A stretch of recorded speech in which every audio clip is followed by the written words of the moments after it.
There is a quiet kind of exhaustion that most people never talk about. It is not the exhaustion that comes from working too hard or sleeping too little. It is something deeper, something that sits in the chest like a stone, something that makes even the simplest morning feel heavy before it has even truly begun. You wake up, and before your feet even touch the floor, your mind is already running, already worrying, already carrying the weight of everything that needs to be done, everything that went wrong yesterday, everything that might go wrong tomorrow. And somewhere in the middle of all that noise, you forget, completely and totally forget, that you are a living, breathing human being who deserves to feel free. Annie Payson Call understood this. She understood it in a way that felt almost personal, almost like she had sat across from every single exhausted, overwhelmed, tightly wound person in the world and really listened to what they were going through. She was not a philosopher writing from an ivory tower. She was not a theorist spinning abstract ideas that sound beautiful but mean nothing in real life. She was a woman who had watched people suffer unnecessarily, who had seen how much of human pain is self-created, not because people are weak or foolish, but because nobody ever taught them how to let go. And so she wrote this book, The Freedom of Life, and in it she offered something so simple and so radical that even today, over 100 years after she first put these words on paper, it still has the power to change everything. This is the summary of that book, and it is worth every single minute you are about to give it. Annie Payson Call opens by saying something that sounds almost too simple to be true. She says that most human suffering comes not from the circumstances of life, but from the resistance to those circumstances.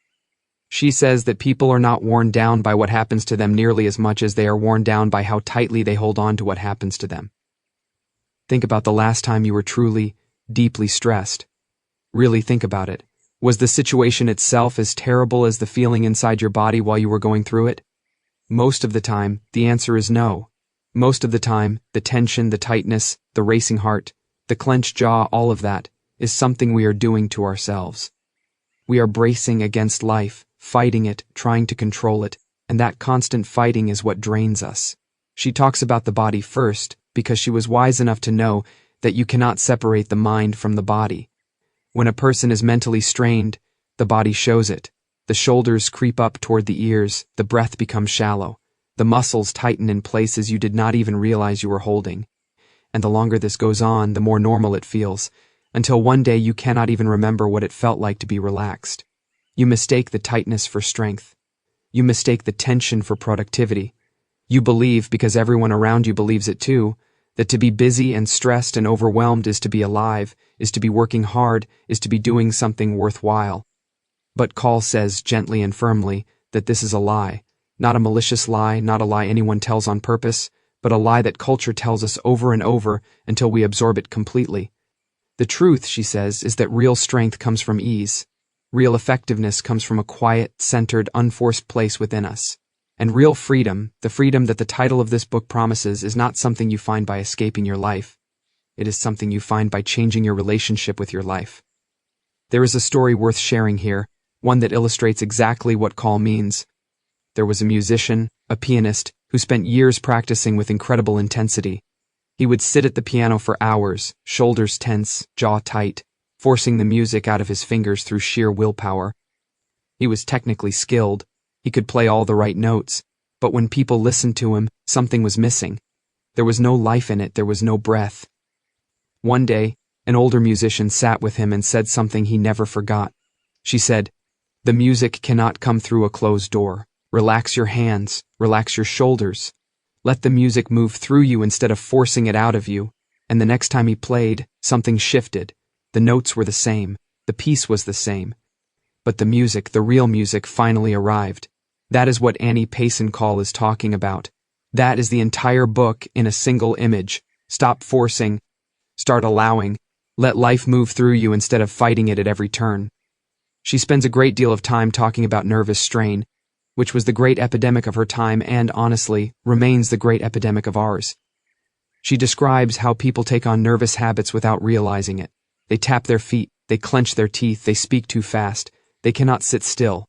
They interrupt people not because they are rude, but because their nervous system is so wound up that waiting for anything feels physically unbearable. And she points out with great compassion that these habits are not character flaws. They are symptoms. They are the body's way of showing what the mind is doing. And once you see them, really see them, you can start to address the root cause rather than just managing the symptoms. The root cause, in Call's view, is a disconnection from the natural rhythms of life. Human beings were not designed to be on all the time. We were not built for constant stimulation, constant noise, constant demand. We were built with a rhythm of effort and rest, of activity and stillness, of engagement and withdrawal. And when we violate that rhythm over and over, when we push through exhaustion instead of resting, when we fill every moment of silence with noise, when we never allow ourselves to simply be, we pay a price. That price is the loss of what Call calls the freedom of life. She writes about rest in a way that is unlike anything most of us have ever been taught about rest. For most people, rest means collapsing in front of a screen after a long day. It means doing nothing because you are too depleted to do anything. But Call says that this is not real rest. This is just the absence of activity, which is very different from the presence of restoration. Real rest, she says, is active. It is intentional. It involves bringing awareness to the body, releasing tension deliberately, breathing fully, and allowing the nervous system to genuinely settle rather than just pause. She gives exercises, practical ones, surprisingly modern ones, for how to do this. She asks readers to lie down and scan their bodies, noticing where tension lives. She asks them to let each part of the body become heavy, genuinely heavy, as if gravity itself is doing the work of releasing. She talks about the breath in a way that anticipates almost everything we now know about the nervous system, and how the exhale in particular is the signal the body uses to say, it is safe to let go. She was writing this over 100 years ago, and yet she understood the body with an intimacy and accuracy that feels entirely contemporary. And she does not stop at the physical. She moves into the mental and the emotional dimensions of this freedom she is describing. She talks about how the mind, left unchecked, becomes a tyrant. It replays the past, it rehearses disasters that never happen, it criticizes and judges, and compares and worries and spins and spins and spins, and all of this spinning takes enormous energy. Energy that could be used for living, for loving, for creating, for being genuinely present with the people and the moments that matter. She makes a distinction here that is worth sitting with for a moment. She distinguishes between thinking and fretting. Thinking, in her framework, is useful, purposeful, directed mental activity. You think in order to solve a problem, to plan something, to understand something. Fretting, on the other hand, is the mind going over and over the same ground without any destination, without any resolution, without any purpose other than the perpetuation of anxiety. And the thing about fretting is that it feels like thinking. It masquerades as concern, as responsibility, as thoroughness, but it is none of those things. It is just the mind spinning its wheels in the mud, using up fuel and going nowhere. The practice Call prescribes for this is not suppression. She is not saying, stop thinking bad thoughts, because anyone who has ever tried to simply stop thinking knows that it does not work. What she says instead is to redirect, to notice when the mind has slipped into fretting, and gently, without self-criticism, to bring it back to something grounded, something real. The feeling of your feet on the floor, the sound of your own breathing, the actual present tense reality of your immediate surroundings. This is not just meditation advice. This is a philosophy of attention, a way of training the mind to stay rooted in what is real instead of drowning in what is imagined. She talks a great deal about the will, about how people in her time, and this has not changed, tend to use the will as a hammer. They try to force themselves into goodness, into calm, into health, into happiness. They grip tighter and push harder and demand more of themselves, and when they still feel the same, they decide they are somehow defective. But Call says the will is not a hammer. The will, when used correctly, is more like a gentle hand on the tiller, a light, consistent guidance rather than a forceful override. She says that willpower used against the grain of nature is exhausting and ultimately ineffective. But willpower aligned with nature, willpower that works with your own rhythms rather than against them, is both sustainable and transforming. This is where she begins to talk about what she calls right action, and it is one of the most beautiful sections of the book. Right action, in her framework, is action that comes from a centered, grounded place rather than from anxiety, fear, obligation, or the desperate need to prove something. And she says that right action has a different quality to it. It feels different in the body. It does not drain you in the same way that anxious, effortful, fear-driven action drains you. It leaves a kind of quiet satisfaction in its wake, even when the action is difficult, even when it requires effort, because it is effort that is aligned with something true. Think about the times in your life when you have done something that felt genuinely right. Not morally right in some abstract sense, but right for you, right in your bones, right in the way that a key feels right in a lock. There is a quality of ease in that even amid difficulty, a quality of flow, a sense that you are moving with life rather than against it. That is what Call is pointing to. That is the freedom she is talking about, not freedom from difficulty, but freedom within it. She then turns her attention to relationships, and here she says something that is so simple and so profound that it takes a moment to fully absorb. She says that the greatest gift you can give another person is to be fully present with them, not to fix them, not to advise them, not to manage them or worry about them or try to solve them, just to be genuinely, completely, quietly present with them. And she says this is so rare, so truly rare, that most people have never actually experienced it, and so they do not even know what they are missing. They know something is missing, some quality of connection that they have glimpsed but cannot quite grasp, but they do not know how to name it or how to find it because they have never been taught that it is possible. And why is it rare? Because it requires exactly what this whole book is about. It requires the ability to let go, to stop running your own internal monologue long enough to actually hear another person, to stop planning what you are going to say next long enough to receive what the other person is actually saying. It requires a quality of inner stillness that most people never develop, not because they are incapable of it, but because they have never been shown that it matters. Call writes about what happens in a person's life when this stillness begins to deepen. She says that things which used to feel urgent start to feel manageable. Things which used to feel overwhelming start to feel navigable, not because the circumstances change, though sometimes they do, but because the person changes. The relationship to life changes. There is more space inside, more room to move, to breathe, to choose rather than react, and that space, that inner spaciousness is what she means by freedom. Here is another story, because stories are how human beings understand things that are hard to pin down in abstract language. There was a woman who spent most of her adult life in a state of low-grade panic. She was not in crisis. Her life from the outside looked perfectly fine. She had a job, a family, a home. But inside she was always bracing, always waiting for something to go wrong, always managing and planning and controlling because the thought of not being in control felt like standing on the edge of a cliff. She read books about anxiety. She tried meditation apps. She even went to therapy, which helped, but only in bits and pieces. And then someone gave her a copy of The Freedom of Life, and she read it in a weekend, and when she finished, she sat very quietly for a long time. Because what she had realized, reading Call's words, was that she had been living her entire life with her fists clenched, metaphorically, emotionally, spiritually clenched. And the unclenching, the actual physical, emotional, spiritual act of letting go, was not weakness, it was not giving up, it was the bravest thing she had ever tried. She started small, the way Call recommends. She started with the body, because the body is always the most honest place to begin. She would catch herself tightening her shoulders, and she would deliberately, gently release them. She would notice she was holding her breath, and she would let it go. She would feel the familiar grip of worry starting in her chest, and instead of either indulging it or fighting it, she would simply notice it, name it quietly to herself, the way you might notice a cloud passing overhead, and then bring her attention back to what was actually in front of her. And slowly, over weeks and months, something shifted. The cliff edge feeling receded.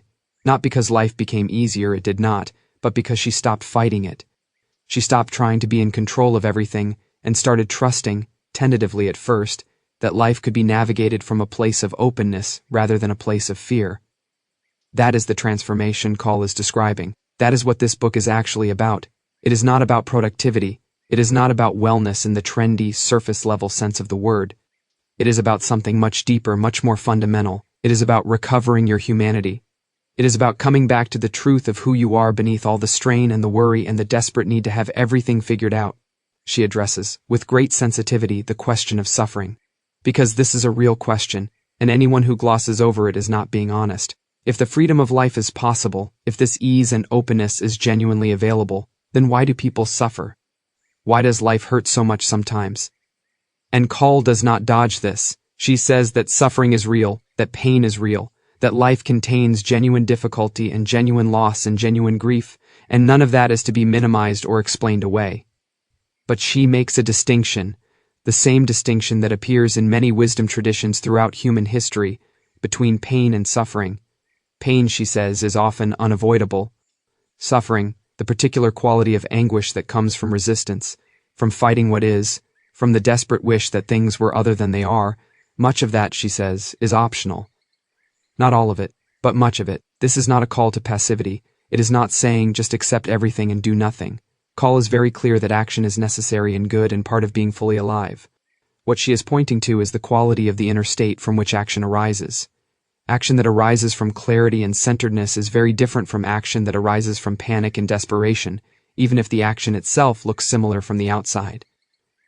And the person taking the action feels very different, and the long-term consequences of those two kinds of action are very different. You can work hard from a place of ease. You can be effective from a place of stillness. You can care deeply from a place of openness. These things are not contradictions. They are, in fact, the only way to sustain genuine effectiveness over the long arc of a life. She writes about nature, and this is one of the more quietly beautiful parts of the book. She says that nature is the greatest teacher of the freedom she is describing. Watch a river, she says. It does not force its way around obstacles. It finds the natural path of least resistance not because it is weak, but because it is wise. Watch a tree in a storm. It bends, sometimes dramatically, sometimes in ways that look dangerous.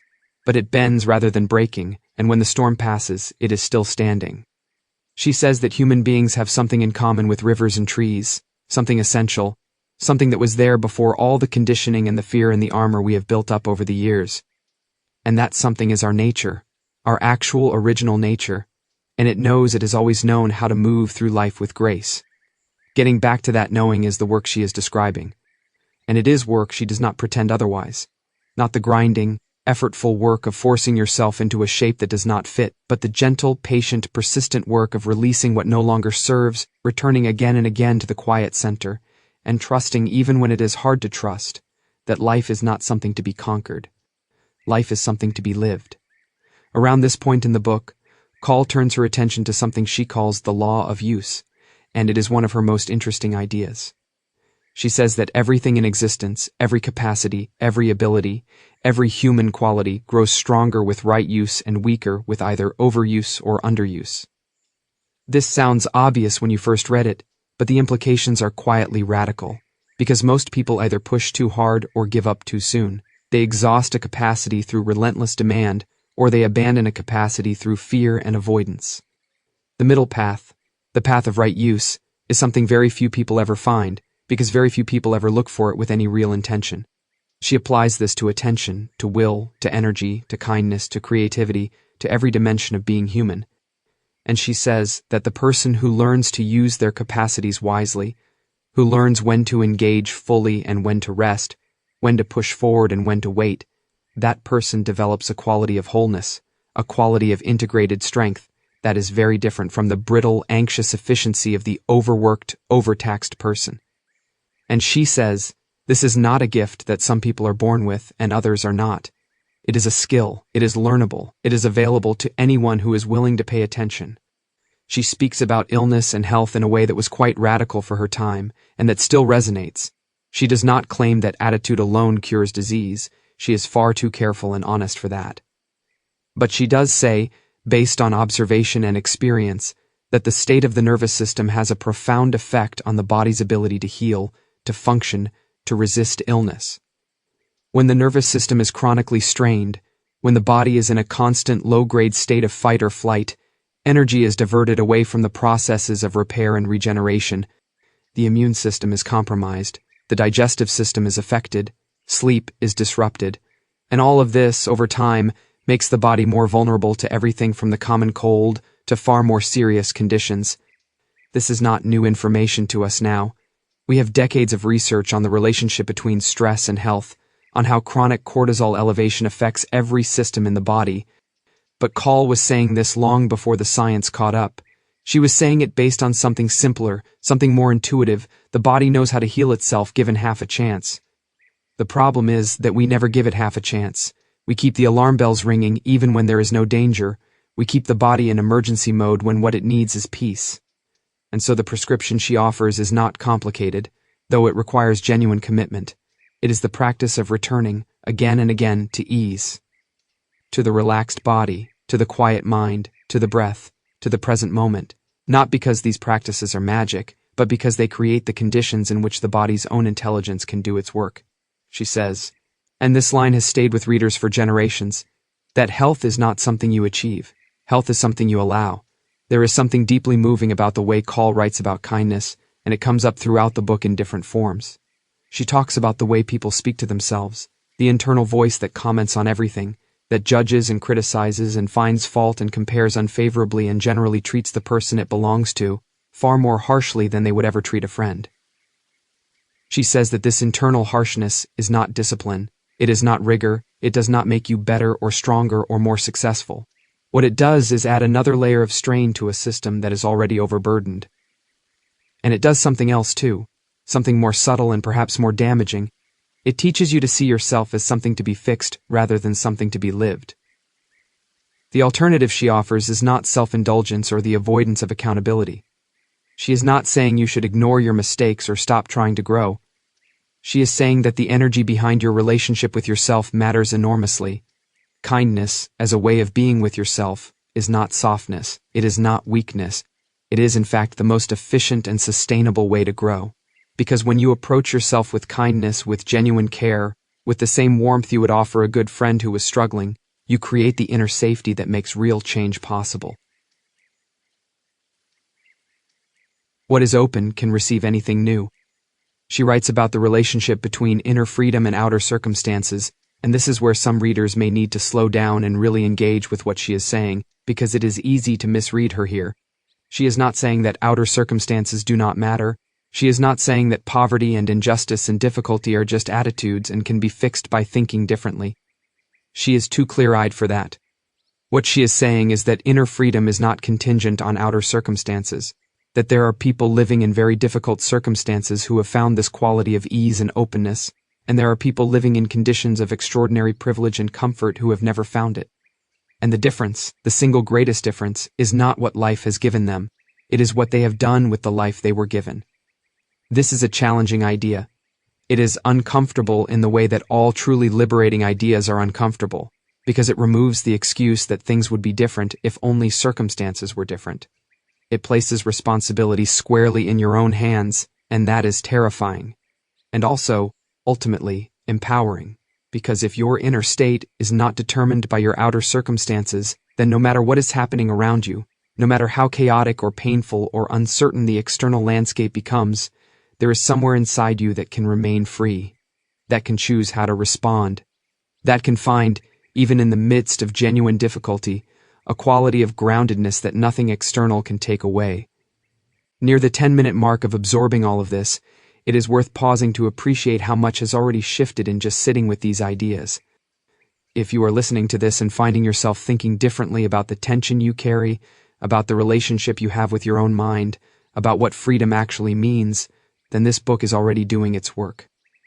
Please take a moment, if this is landing for you, to like and subscribe to Audiobook Library.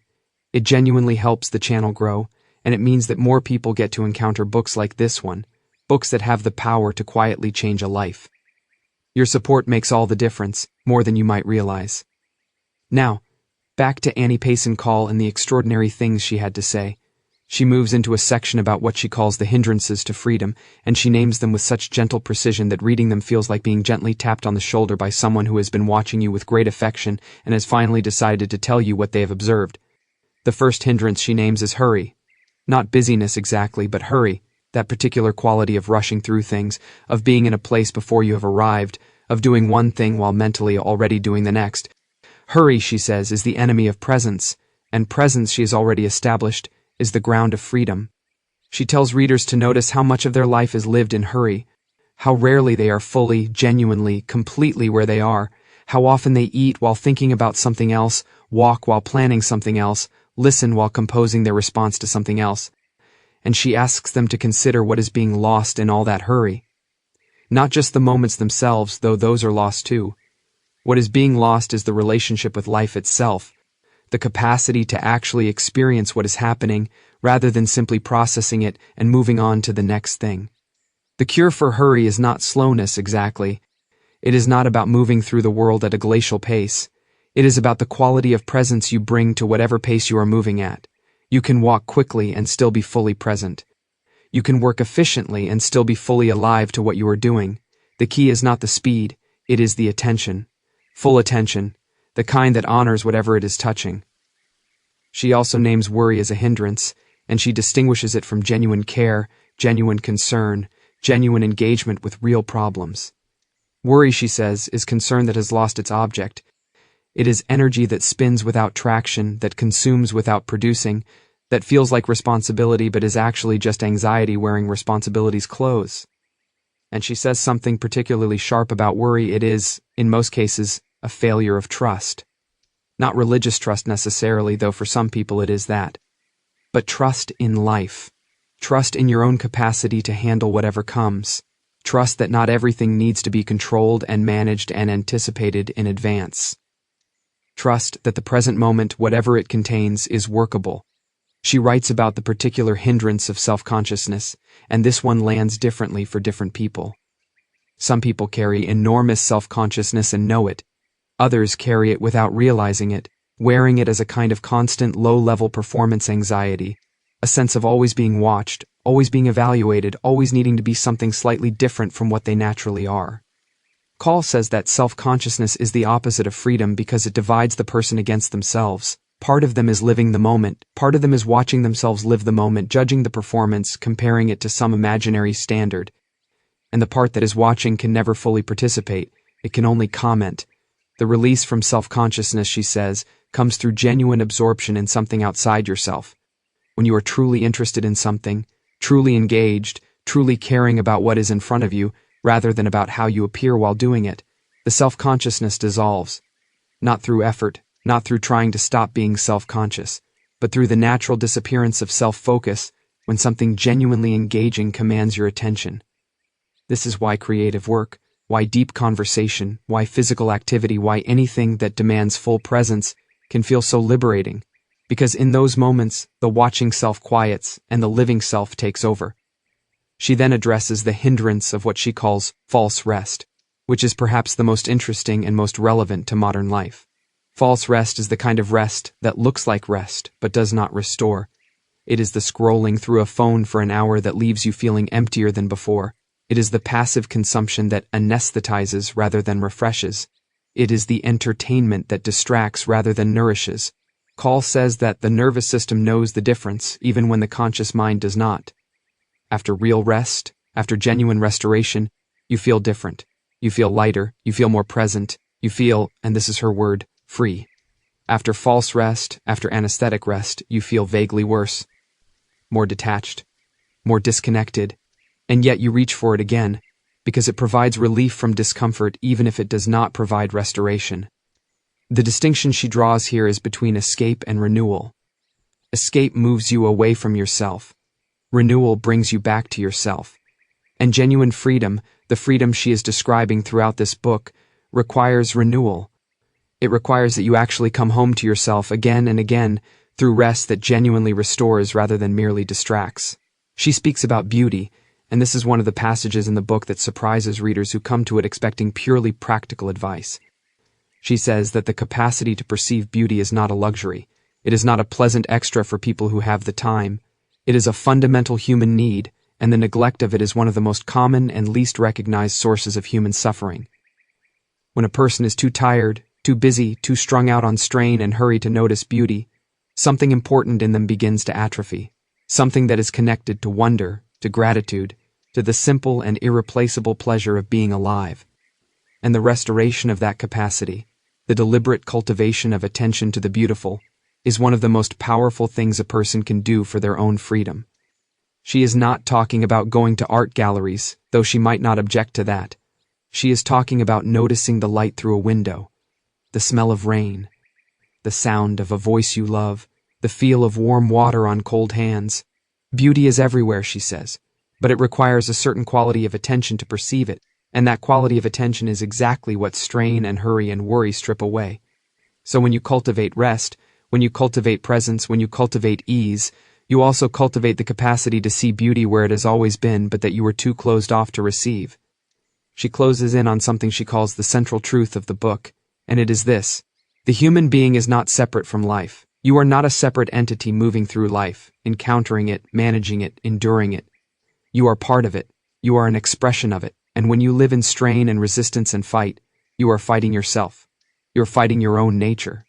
You are arguing with the very ground of your being. And no amount of effort, no amount of will, no amount of discipline can make that work in the long run. Because you cannot sustainably be at war with yourself and also be free. The path to freedom, then, is not the achievement of some special state that you do not currently have. It is the removal of the obstacles to the state that is your birthright. The stillness is already there. The ease is already there. The openness is already there, beneath the layers of conditioning and fear and strain. And all of the practices, all of the attention, all of the gentle, persistent work that Call describes throughout this book is not about creating something new. It is about uncovering what was always already present. This is a genuinely radical idea. It means that you are not broken. You do not need to be fixed. You need to be freed. Freed from the habits of thought that keep you tense. Freed from the patterns of movement that keep your body locked. Freed from the social conditioning that tells you that suffering is necessary, that rest is weakness, that your worth is measured by your output, that you are only as valuable as what you produce. Call was ahead of her time in understanding that these are cultural beliefs, not truths, that they are things we learned, which means they are things we can unlearn. Not easily, not overnight, but genuinely, with patience and practice and the kind of compassion for yourself that you might, if you are lucky, have learned to offer other people. She ends the book, and it is worth quoting the spirit of her ending, if not the exact words, with an invitation. An invitation to try, just for a day, to move through life differently. Not with less effort, not with less care, not with less commitment to the things that matter, but with less resistance, with less tightening against whatever comes, with more trust in the natural intelligence of your own body and mind, given space and rest, and genuine attention. And she says, and this is the heart of everything, that the person who manages to do this, even for a few hours, even imperfectly, will understand something that no amount of reading and no amount of thinking could have conveyed. They will understand from the inside, from experience rather than from concept, what it actually means to be free. It is worth taking a moment here to think about what this means for a life. Not an abstract life, but your actual specific, irreplaceable life. Because everything Call describes, the releasing of tension, the quieting of the fretting mind, the return to natural rhythm, the cultivation of presence, all of it compounds over time the way interest compounds. A little bit of genuine rest, genuinely absorbed, makes the next period of effort more sustainable. A little bit of genuine presence, genuinely practiced, gradually expands your capacity for attention. A little bit of genuine kindness toward yourself, genuinely cultivated, slowly changes the internal atmosphere from one of constant pressure to one of something much warmer and much more workable. And what happens to a person who lives this way, who makes this their actual practice, not their aspiration but their practice, is something that is very difficult to describe to someone who has not experienced it. It is not that problems disappear, they do not. It is not that life becomes easy, it does not. It is that there is a quality of aliveness, a quality of genuine engagement with the actual texture of your days that becomes available when you stop fighting, when you stop defending and bracing and clenching and trying to control everything, when you allow life with all its beauty and difficulty and surprise and grief and joy to actually reach you. Because that is the final secret of this book, the thing that Annie Payson Call is working toward from the very first page. All of that strain, all of that tightening, all of that resistance is not protecting you. It is insulating you. It is keeping you safe from pain, yes, but also from joy, also from connection, also from the full experience of your own existence. And the freedom she is describing is not freedom from life. It is freedom into life, full immersion, complete permission. The terrifying and magnificent willingness to be here, really here, for all of it. There is a woman, to bring in one final story, who spent her entire childhood in a household where emotions were not safe, where showing vulnerability meant getting hurt, where the way you survived was by staying small and staying quiet and never ever letting your guard down. And by the time she was an adult, she had become extraordinarily competent, extraordinarily capable. She could handle anything. She prided herself on it. She had built a life and a career that looked, from every outside angle, like a picture of strength and success. But she felt, in private, in the quiet moments she could not avoid, profoundly alone. Not lonely exactly, she was surrounded by people, but alone in a way that did not have anything to do with the number of people around her. alone in the way that happens when you have spent so long behind your armor that you have forgotten what your own face feels like. She found her way to practices very similar to what Call describes. Slowly, imperfectly, with many retreats and reversals and moments of wondering whether this was all just foolish softness, but she kept coming back the way Call says you must keep coming back, gently and without drama. And one ordinary afternoon she was sitting in a garden, not doing anything in particular, and something shifted, something let go. Not permanently, not as a grand transformation, but for a few minutes the armor was just not there. And she felt the sunlight on her face and heard the birds and smelled the cut grass, and she thought, with something very close to wonder, this is it. This is what it feels like to be alive. This is what I have been keeping myself from. That is the gift this book offers. Not a theory, not a system, not a set of rules. A gift. The gift of your own life, fully received, fully inhabited, fully yours. If all of this has moved something in you, if any part of this summary has made you think differently about the life you are living or the person you are being while you live it, then the original book is worth seeking out. Annie Payson Call wrote in a way that is warm and direct and entirely free of pretension, and reading her in full is a different experience from reading any summary of her. There is a patience in her writing, a quality of unhurried attention that is itself a practice in the reading of it. She wrote the way she lived, or tried to live, without strain, without performance, with genuine care for the reader who, she always seemed to know, was doing their best with what they had been given. The Freedom of Life is not a book that tells you to be different. It is a book that shows you how to be more fully what you already are. And that, in the end, is the only freedom worth having.